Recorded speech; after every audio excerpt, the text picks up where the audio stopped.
Sterling, you've obviously worked with Dan before on This Is Us, and I think it's fair to say that this show is kind of different in a lot of ways. I mean, there's a lot of drama in both shows that really tug on the heartstrings, but Paradise is just so full of twists and turns that had me on the edge of my seat. I Yeah. again couldn't stop. When you kind of first got word that Dan was doing this new show for Hulu and wanted you to be in it, what was kind of your reaction when you read through the script for the first time? Was this what you were expecting? I don't know what I was expecting. I was wondering if it was going to be like This Is Us because he told me he's like it's completely different. It's a very different character. It's not Randall at all, but I think you could do something special with it. And then I read it and I was like, "Oh, you see me. Oh, you know what I mean? Like I appreciated that somebody who's seen me do a character for such a long time had the faith in me that I could do something else." Right, which I appreciated. And it was a matter of like, when do we start? It wasn't even a question of like, oh, I don't know. There got a couple of other things that are going on. I was like, no, this is the project. I told my agent, my manager, let's clear everything else out because we're gonna make this thing happen. Sure, sure. I love that. I love that. James, you're a lot of fun to watch in this as Cal Bradford. There You're you so go. good always at just Thank you. playing like really likable characters and like kind of translating that energy on the screen. But here it's really cool because you're super likable and at the same time you're kind of harboring a lot of secrets potentially. There's a lot going on with Cal.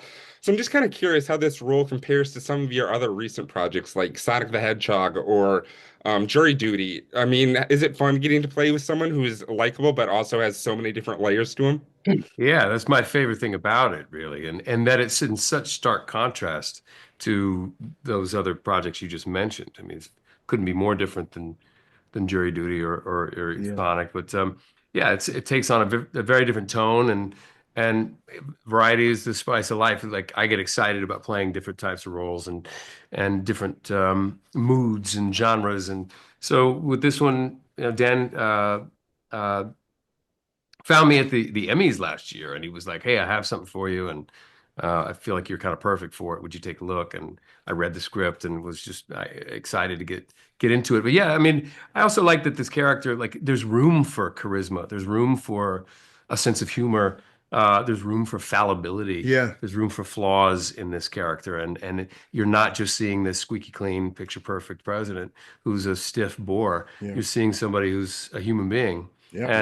and that really was what attracted me to the role. Your president bangs. He bangs. Yeah, thanks. Oh, The funniest president thanks. ever. Oh, that's right. Yeah, that's hidden. Yeah, the funniest president. So the two of you kind of share a lot of scenes together in throughout the show, and there's a lot of different tones to them. Just kind of wondering what it was like working together. I mean, some moments are so intense, and then some moments are like hilarious when you're just kind of going back and forth. What was it like working between the two of you? A joy, man. Yeah, I'm yeah, down with JM. truly. He's a cool dude. He's a great actor. And look, in most of these scenes, honestly, he had the lion's share of what to do because Cal Bradford talks like a lot. And so I was like, all I really had to do was listen. And then James, look into James's eyes, and things just sort of happened magically. Like incredibly gracious and kind and awesome. Well, and the generosity was reciprocated with him. And this man doesn't need to say a word, and like, you feel the weight of his presence. It's really, really like addictive. Actually, like I once said, like I want a scene with Sterling, but we had some yaks. Yeah, man. Is it yaks or Yups. yaks? Yeah. Yeah, yeah. It's been a Yups long day. are Yak. We had animals. actually big woolly mammoths actually that came to set one day. Wow. Um, yeah, but yeah, we messed around. I love that he had a sense of humor because there is a component to their relationship where they did have to have a good time. Yeah. And Cal was like, "This, I'm going to make it my challenge to crack this nut and make him loosen up, relax, and see a movie." It Yeah. has, but then when it got real, it Sterling obviously understood the assignment, and I tried to the best I could, and we both kind of knew You did. what it took, Yeah. when the scenes got really heavy. Yeah. Yeah, Yeah. We had a great time. but it didn't take away from the good time though. Oh, sure, totally. Awesome. Well, Sterling James, that was all I had for you then. But thank you so much for your time and congratulations again on the show. Thank Thank you for you, that mustache, big dog. You take it easy. thank you.